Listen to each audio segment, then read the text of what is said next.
اللهم صل على سيدنا محمد يا رب صل وسلم دائما أبدا على حبيبي. دیندار ہونا اور کچھ ہلکا لفظ سوچ رہا ہوں کوئی ایسا زیادہ گاڑا نہ ہو جائے نا. دیندار ہونا اور بے ڈھنگی زندگی ہونا، بے ڈھنگی، یہ ایک ہی چیز کے دو نام بن چکے ہیں.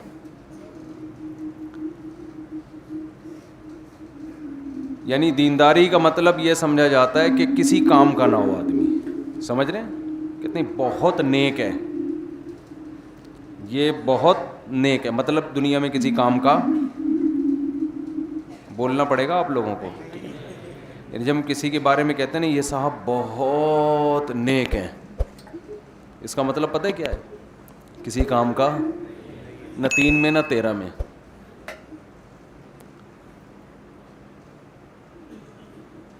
اللہ تعالیٰ نے جو دین ہمیں دیا ہے اس میں اللہ نے دنیا کی کامیابی بھی رکھی ہے اور آخرت کی کامیابی بھی رکھی ہے.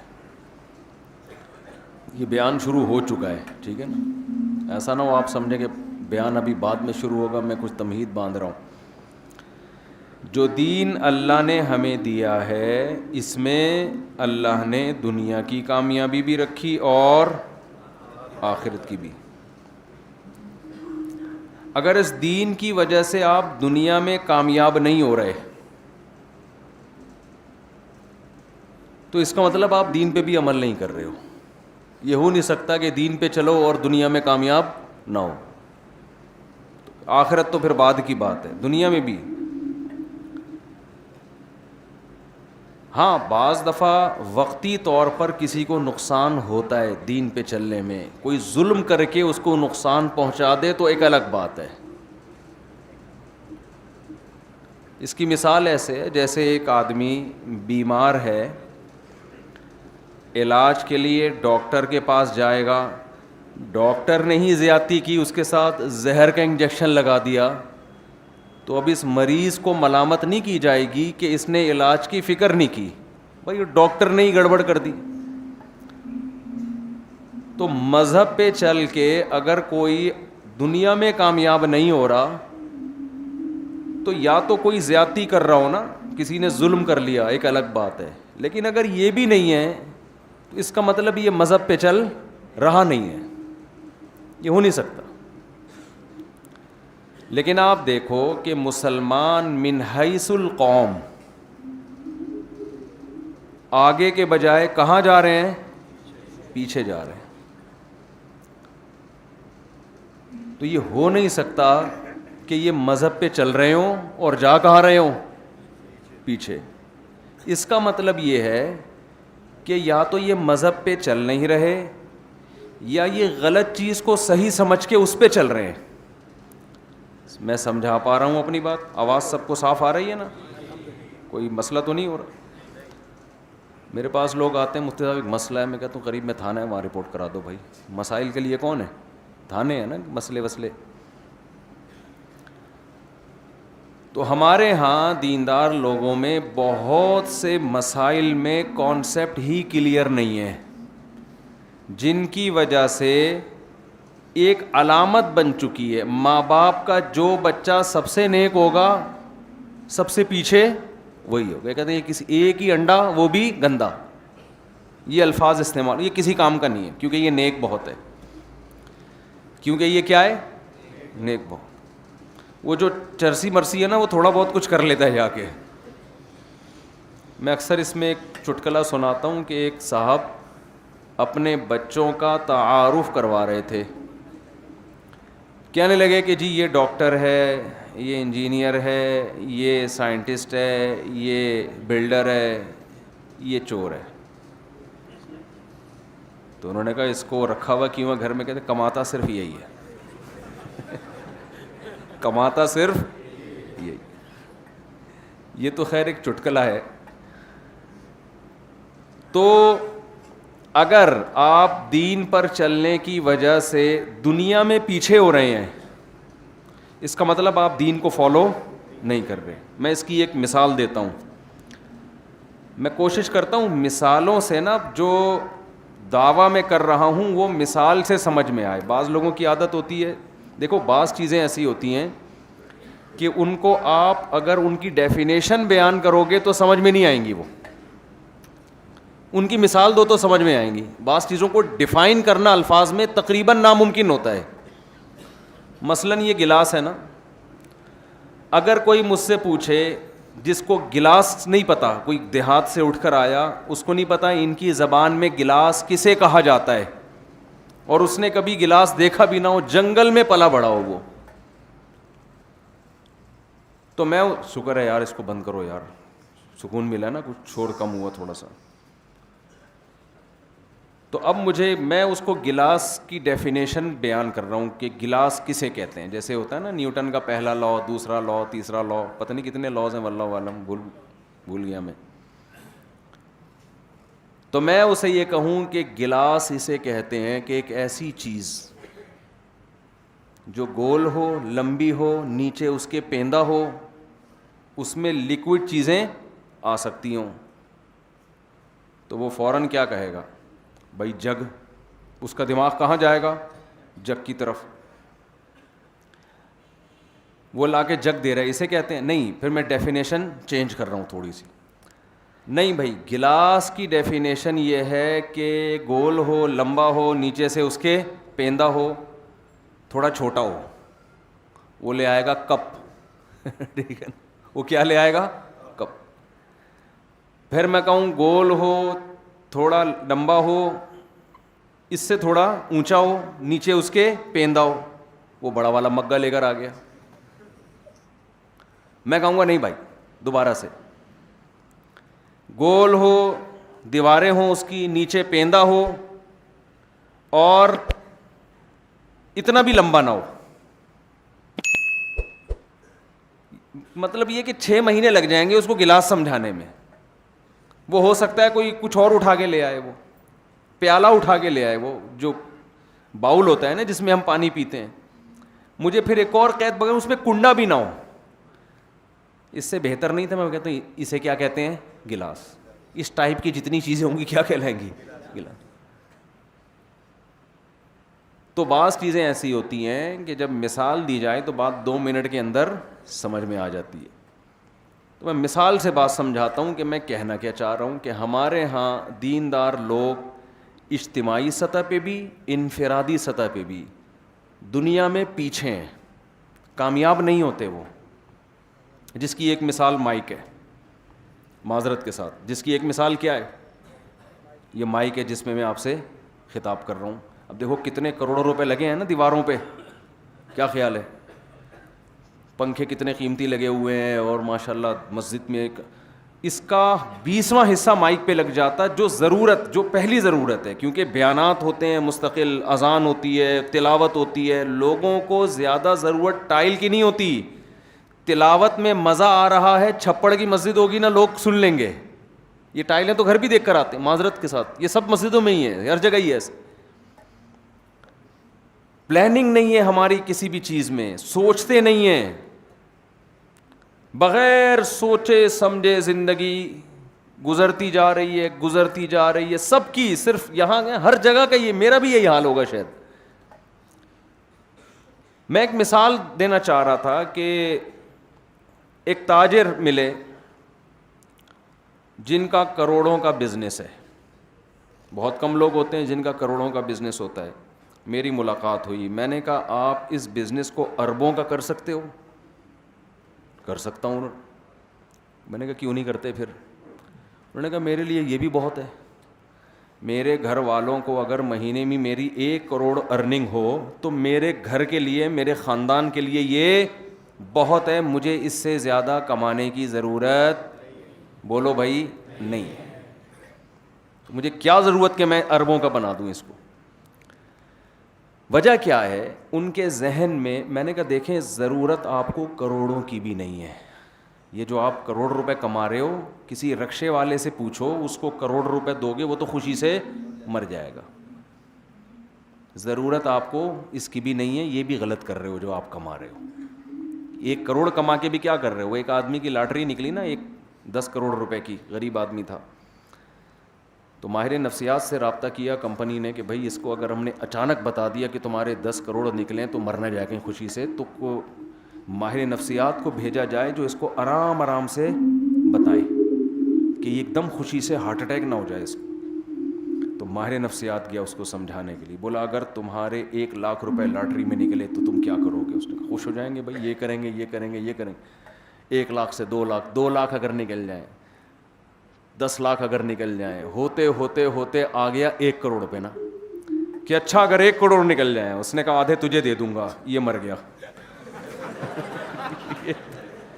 یہ خوشی سے مر گیا. تو کسی رکشے والے کو بول دو کہ بھائی تیری 1 کروڑ روپے تجھے میں دے دیا کروں گا ہر مہینے, تو خوشی سے مر جائے گا. تو میں نے ان تاجر سے کہا کہ جو 1 کروڑ روپے کما رہے تھے, کہ ضرورت آپ کی 1 کروڑ بھی, میرا خیال ہے کہ 1 کروڑ کما رہے ہیں, مجھے بتاتا کون ہے آج کل, مجھے کیا پتا, اندازہ تھا کہ 1 کروڑ تو ہوگی ان کی. تو بھائی ضرورت تو اس کی بھی نہیں ہے. ضرورت تو 2 ٹائم کی روٹی, رات کو سر چھپانے کی جگہ میں, جس میں 4 کمرے ہوں کم از کم. وہ آپ سمجھتے ہیں کیوں ہوں, ٹھیک ہے نا, کم سے کم اس میں کتنے کمرے ہوں؟ 4 کمرے. تو ضرورت تو اس سے بھی پوری ہو جاتی ہے. وہ ایک آدمی نے کہا نا مجھے کیا چاہیے, ایک ایسی بیوی جو میرے پاؤں دبائے, ایک ایسی بیوی جو کھانا پکائے, ایک ایسی بیوی جو اخلاق سے بات کرے, ایک ایسی بیوی جو اچھے خاندان کی ہو, اور یہ چاروں مل کے میری خدمت کریں. تو وہ الگ الگ کی صفات بیان کر رہا تھا. تو میں نے ان سے کہا کہ دیکھو ضرورت تو اس بات کی, ضرورت تو 1 کروڑ کی بھی نہیں. اگر یہ پیسہ کمانا دنیا کی محبت ہے تو یہ 1 کروڑ بھی بہت ہے, اور اگر یہ دنیا کی محبت نہیں ہے تو بھئی 1 کروڑ بھی کم ہے. پھر جتنا کما سکتے ہو کماؤ. کہنے لگے مجھے ضرورت کیا ہے؟ میں نے کہا ضرورت اس کی بھی نہیں ہے, اور اگر قوم کی ضرورت دیکھتے ہو تو پھر 1 ارب کمانے والے کے لیے 1 کروڑ پہ گزارا کرنا یہ غلط ہے. کیونکہ مسلمان جتنا معاشی لحاظ سے مضبوط ہوگا, اسلام اتنا ہی مضبوط ہوگا. صحابہ کرام میں جہاد میں جو چندہ دینے والے صحابہ تھے اکثریت, وہ کروڑ پتی نہیں ارب پتی تھے. ان کی تجارتیں بہت پھیلی ہوئی تھیں. نبی نے کبھی زندگی میں ان کو 1 دفعہ بھی نہیں کہا کہ اپنی تجارت کا حجم کم کرو. حضرت عثمان رضی اللہ تعالیٰ عنہ, حضرت ابو بکر, حضرت مغیرہ ابن شعبہ,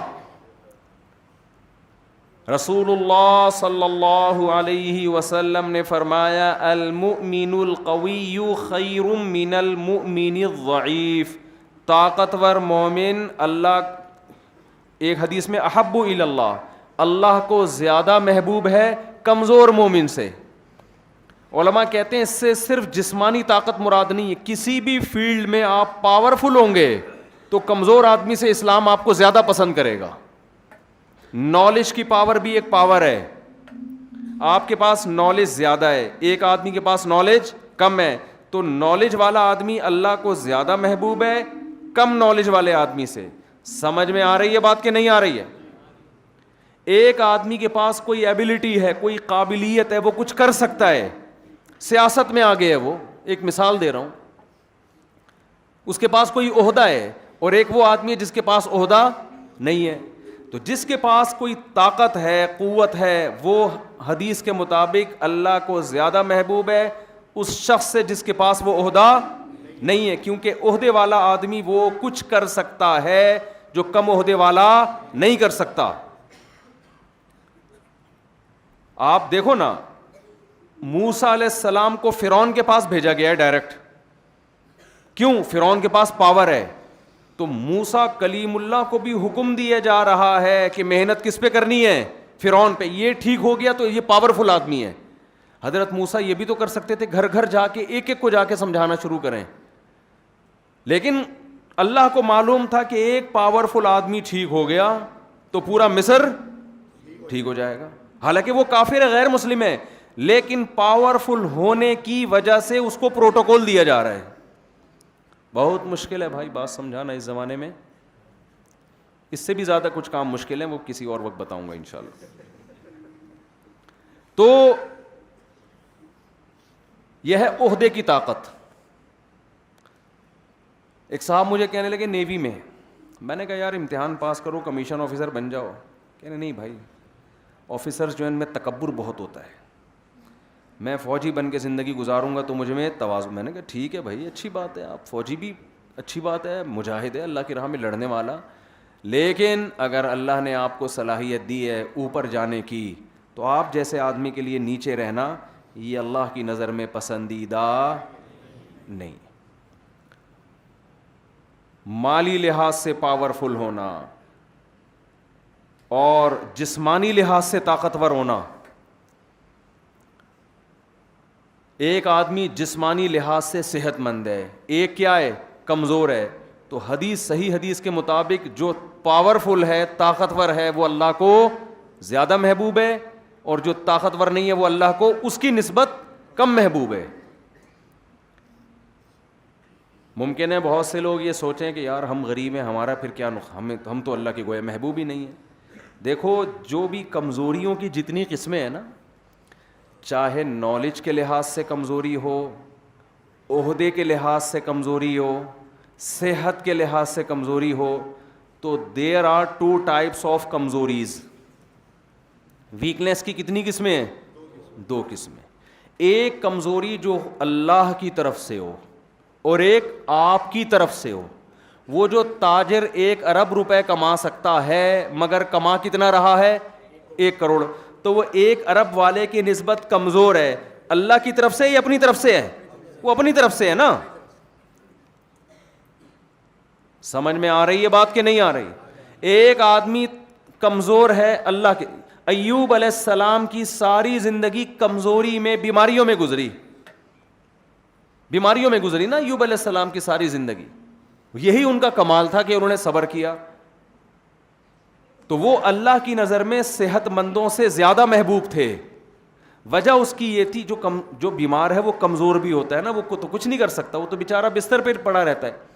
وجہ اس کی یہ تھی کہ یہ ایوب علیہ السلام کی جو کمزوری اور بیماری, یہ ایوب علیہ السلام کی اپنی طرف سے نہیں تھی, یہ کس کی طرف سے تھی؟ اللہ کی طرف سے. غربت اللہ کی طرف سے ہو یہ آزمائش ہے, اس میں اللہ آپ سے ناراض نہیں ہوگا. کمزوری اللہ کی طرف سے ہو یہ اللہ کی طرف سے.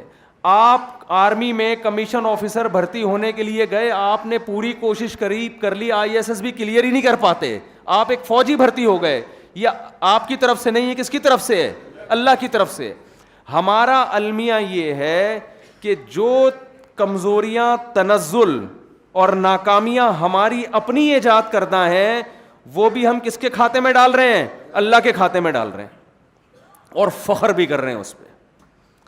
ایک بڑے عالم کی میں نے ایک بات سنی جو بڑی زبردست بات ہے, کہ آج مسلمان ناکام ہوتا ہے, ایک عیب تو یہ ہے, یہ بڑا عیب ہے کہ ناکام ہے, بہت سارے شعبوں میں ناکام ہے, بلکہ اگر یہ دیکھا جائے تو سارے ہی شعبوں میں ناکام ہے. حقیقت ہے یہ, کوئی ایک شعبہ نہیں ہے جس میں مسلمان من حیث القوم کامیاب ہے.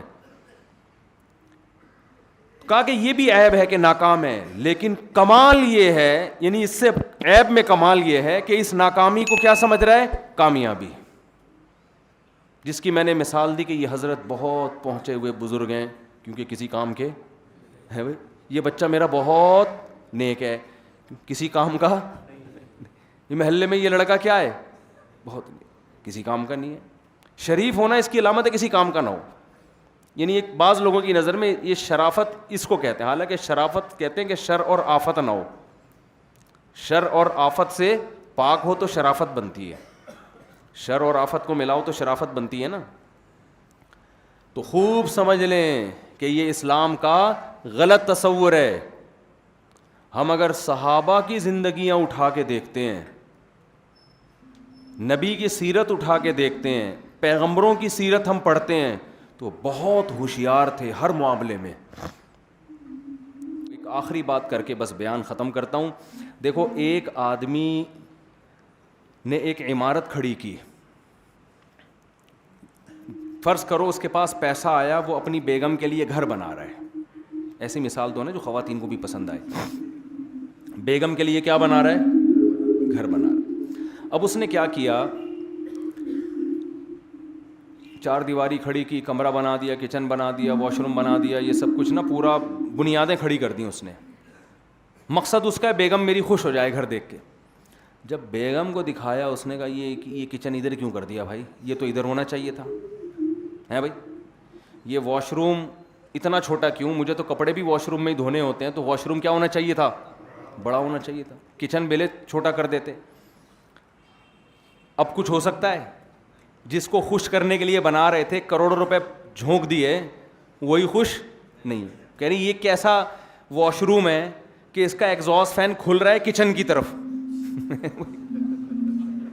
اتنی سینس تو, اتنی عقل تو استعمال کر لیتے. تو وہ آپ نے جواب میں یہ دیا, آپ بہت عقل مند تھے. آپ نے کہا بیگم میں نے سوچا عمارت پہلے ہی کھڑی کر لیتا ہوں, نقشہ بعد میں بنا لوں گا, پلاننگ بعد میں کر لوں گا کہ یہ کس طرح کی بلڈنگ ہونی چاہیے, یہ پلاننگ بعد میں, پہلے گھر تو بننے دو. تو یہ پرلے درجے کی حماقت ہوگی کہ نہیں ہوگی؟ کیا خیال ہے بھائی؟ تو زندگی کی اصولوں پہ گزارنی ہے, کیسے گزارنی ہے, کیا کرنا ہے. یہ زندگی گزرنے کے بعد پلاننگ نہیں ہوگی, زندگی گزرنے سے پہلے. یہ ابھی ٹائم ہے, بلکہ اصل میں تو اس کا ٹائم بچا جب بالغ ہوئے تھے آپ. لیکن چلو دیر آئے درست آئے. اب بھی اگر نہیں سوچتے تو گزرتے گزرتے پھر بعد میں ابے میں یہ کر لیتا, ابے میں یوں کر لیتا. اب تھوڑی ہو سکتا ہے کچھ. ایک صاحب گئے کسی بڑے, ایک انگریز ہے بہت, یعنی وہ ٹریننگ دیتا ہے نا لوگوں کو فزیکل فٹنس کی. وہ 50 سال میں اس کے پاس گئے, انہوں نے کہا میں پرہیز کر کے آپ جیسا بننا چاہتا ہوں. اس نے کہا ٹائم, یہ 20 سال میں آپ کو آنا چاہیے تھا میرے پاس. اب یہ ہو سکتا ہے کہ مزید بگڑنے سے آپ بچ جائیں گے, لیکن اب جو باڈی آپ کی جو اسٹرکچر بننا تھا وہ کیا ہو گیا ہے, وہ بن چکا ہے. اب اس میں ڈینٹنگ پینٹنگ کا کام زیادہ نہیں ہو سکتا, تھوڑی سی ریپیئرنگ ہو سکتی ہے, تھوڑی سی ریپیئرنگ ہو سکتی ہے, زیادہ چینجنگ نہیں ہو سکتی. تو یہ تو صحت کی بات ہے. لیکن زندگی کی عمارت تو بہت, ایک بڑے عالم کا ملفوظ ہے, مولانا ابو الحسن علی ندوی رحمۃ اللہ علیہ کا نام سنا ہے. بہت بڑے بزرگ تھے, بہت بڑے عالم تھے, بہت دور اندیش تھے. کہتے ہیں مسلمان میں سب سے بڑا فالٹ یہ ہے کہ وہ یہ سمجھتا ہے کہ میں کچھ نہیں کر سکتا, سب کچھ غیر مسلم کر سکتے ہیں. یہ بہت بڑا فالٹ ہے. حالانکہ وہ بہت کچھ کر سکتا ہے اپنی زندگی میں اگر وہ ایک پلاننگ کے تحت زندگی گزارے. دیکھو گورے کے پاس وہ وسائل اور موٹیویشن کی وہ چیزیں نہیں ہیں جو ہمارے پاس ہیں. سمجھ رہے ہیں بات کو؟ ہمارے پاس پیغمبروں کی تعلیمات ہیں, ہمارے پاس قرآن و سنت ہیں. دیکھو ایک مثال دیتا ہوں, گوروں کے ہاں گرینری زیادہ ہے نا, ہمارے ہاں گرینری کم ہے. حالانکہ گوروں کے پاس درخت لگانے کی فضیلت پر کوئی حدیث نہیں ہے. وہ سمجھتے ہیں درخت لگانے کا سے دنیا میں فائدہ ہے. ہمارے پیغمبر نے بتایا درخت لگانے کا اصل فائدہ تو آخرت میں ہوگا. فرمایا جس نے درخت لگایا اور مر گیا, صحیح بخاری مسلم کی حدیث ہے, جب تک چرند پرند بھی اس درخت سے کھاتے رہیں گے قبر میں اس کو ثواب ملتا رہے گا. اتنی بڑی موٹیویشن کی چیز ہمارے پاس کہ یار اپنی زندگی میں بھی پھل کی امیدیں لگانے کی ضرورت نہیں ہے, مرنے سے پہلے بھی ایک دن درخت لگا کے چلے جاؤ, قبر بہترین صدقہ جاریہ ہو گیا. لیکن درخت آپ کو ہمارے ہاں جتنے ہیں یہ قدرت کی طرف سے ہیں, ہم نے پوری کوشش کی ہے ان کو بھی ختم کر دیں. گوروں کے ہاں قدرت کی طرف سے اتنے نہیں ہیں, لوگوں نے زیادہ لگائے ہوئے ہیں. میں آسٹریلیا گیا, وہاں درخت کاٹنے پر پابندی ہے, ہر گھر میں درخت لگا ہوا ہے. تو ہمارے پاس تو میرے بھائی زیادہ ذرائع ہیں, مگر ہم کیا ہیں, پیچھے ہیں. ان کے پاس ترغیب کی کوئی چیز نہیں, مگر وہ پھر بھی ہم سے آگے ہیں. وجہ کیا ہے؟ ہم مذہب کا صحیح استعمال کر نہیں رہے, مذہب کی تعلیمات کو غلط رخ پہ لے کے جا رہے ہیں. ہم سمجھ رہے ہیں بالکل ناکارہ نااہل ہونے سے اللہ بہت خوش ہوگا, کسی کام کا بھی نہ ہو. سمجھ میں آ رہی ہے بات؟ یہ میں خود تھوڑا مبالغہ کر رہا ہوں, آپ کہیں گے ایسا تو نہیں ہے کہ کسی کام کا بھی نہ ہو, لیکن لگتا ہے صحیح ہے کچھ. تو اللہ سے دعا ہے کہ اللہ ہمیں کام کا بنا دے. آپ کہہ سکتے ہیں مفتی صاحب نے نہ نماز پہ بیان کیا, نہ روزے پہ بیان کیا, نہ حج پہ بیان کیا. مفتی صاحب کو تو نماز اور روزے اور حج پہ بات کرنی چاہیے تھی. تو بھائی جب آپ اپنا ہدف بنا لو گے نا آخرت, اور اس کو سامنے رکھ کر جب اپنی پلاننگ کرو گے, تو اس میں نماز روزہ تو سب سے پہلے آئے گا. میں سمجھا پا رہا ہوں اپنی بات؟ وہ تو سب سے پہلی چیز آئے گی نا, پہلی سیڑھی آئے گی. میں تو ایک اوور آل آپ کا ایک کانسیپٹ کلیئر کرنا چاہتا ہوں کہ آپ کو زندگی کی اصولوں پہ گزارنی پڑے گی. سمجھتے ہو کہ نہیں سمجھتے؟ تو اس میں تو نماز تو سب سے پہلے داخل ہے. تو کیونکہ ہم اللہ کے لیے آخرت کے لیے کریں گے, دنیا کے لیے نہیں کرنا ہم نے کچھ بھی. انما نطعمکم لوجہ اللہ لا نرید منکم جزاء ولا شکورا. قرآن کہتا ہے, میں بس ایک حدیث سنا کے بات ختم کرتا ہوں تاکہ میرا یہ موضوع بالکل کمپلیٹ ہو جائے. دیکھو نبی, وہ واقعی ایک ہی حدیث ہے, اس کے بعد مزید بیان نہیں میں کھینچوں گا. نبی صلی اللہ علیہ وسلم نے ایک صحابی کو دیکھا, آپ درخت لگا رہے ہیں, توجہ ہے نا آپ لوگوں کی. ایک صحابی کو آپ نے کیا دیکھا؟ درخت لگا رہے ہیں. آپ صلی اللہ علیہ وسلم نے ان سے فرمایا, حدیث کا مفہوم بیان کر رہا ہوں, کہ کیا تمہیں امید ہے کہ جب اس وقت تک تم زندہ بھی رہو گے جب تک یہ پھل دے گا؟ یعنی مطلب یہ تھا کہ موت کا بالکل پتہ نہیں ہے اور پلاننگ ہو رہی ہے کئی سال کی. اس حدیث سے کیا پتہ چل رہا ہے؟ آپ صلی اللہ علیہ وسلم درخت لگانے کی حوصلہ شکنی کر رہے ہیں. سمجھ میں آ رہی ہے بات؟ لیکن بخاری مسلم کی جو حدیث میں نے پڑھی, جس نے درخت لگایا مر گیا تو قبر میں بھی اس کو ثواب ملتا, یہاں تک کہ جو پرندے فائدہ اٹھائیں گے نا, انسان تو دور کی بات, اس کا ثواب بھی قبر میں ملے گا. سمجھتے ہو؟ ایک ہی عمل ہے متضاد, ادھر حوصلہ شکنی ہو رہی ہے, ادھر ترغیب ہو رہی ہے. تو اصل میں بیس پہلے غلط تھی, اب اس درخت کی بیس کیا ہے؟ صحیح. یہ چیز گورے کے پاس, گورا جب درخت لگائے گا تو اس امید پہ نہیں کہ مر گیا تو قبر میں ثواب ملے گا. یہی وجہ ہے کہ جب وہ کسی بھی خیر کا درخت لگاتا ہے اس کو حاصل کرنے کے لیے, اگر وہ اس تک وقت نہ پہنچ پائے تو پھر خودکشی کی طرف جاتا ہے وہ, کیونکہ وہ سمجھتا ہے دنیا میں جس کام کو میں نے مقصد بنایا میں اس وقت اس تک نہیں پہنچ پا رہا, کیونکہ اس میں اللہ کی طرف سے رکاوٹیں بہت ہوتی ہیں. بہت دفعہ آپ درخت لگاؤ, ہو سکتا ہے کوئی کیڑا کھا جائے اس کو. جاپان میں ایک صاحب نے, جاپان بہت رہ کر ہے, انہوں نے کہا جاپان میں کوئی خاتون کے بیٹے کا نمبر 1 نمبر کم آ جائے اور 1 نمبر کم سے وہ امتحان میں میڈیکل کالج میں ایڈمیشن سے رہ جائے تو وہ کیا کرے گی؟ میں نے کہا صبر کرے گی. انہوں نے کہا نہیں, زیادہ امکان اس بات کا ہے خودکشی کرے گی وہ. کیوں؟ اس نے بچے کو پالا تھا پیسہ کمانے کے لیے, قوم کا کامیاب فرد بنانے کے لیے.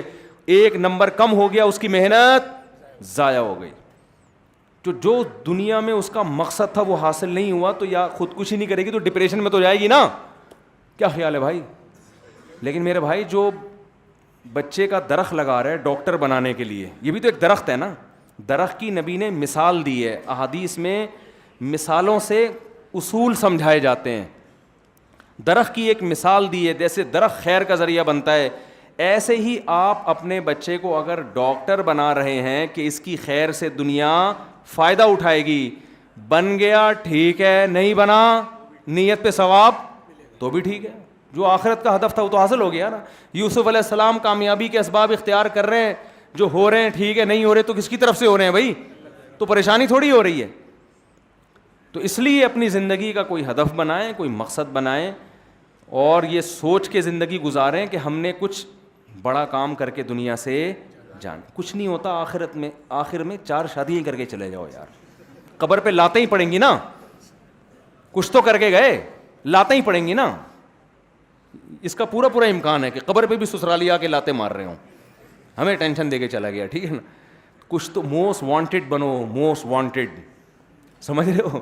ٹھیک ہے. تو کوئی اچھا, یہ تو خیر میں ایک مثال دے رہا ہوں, کوئی اچھا کام کر کے دنیا سے جاؤ اور اس کے لیے ظاہر ہے ایکٹیو ہونا پڑتا ہے. اللہ تعالیٰ سمجھنے کی, عمل کرنے کی توفیق عطا فرمائے. وما علینا الا البلاغ.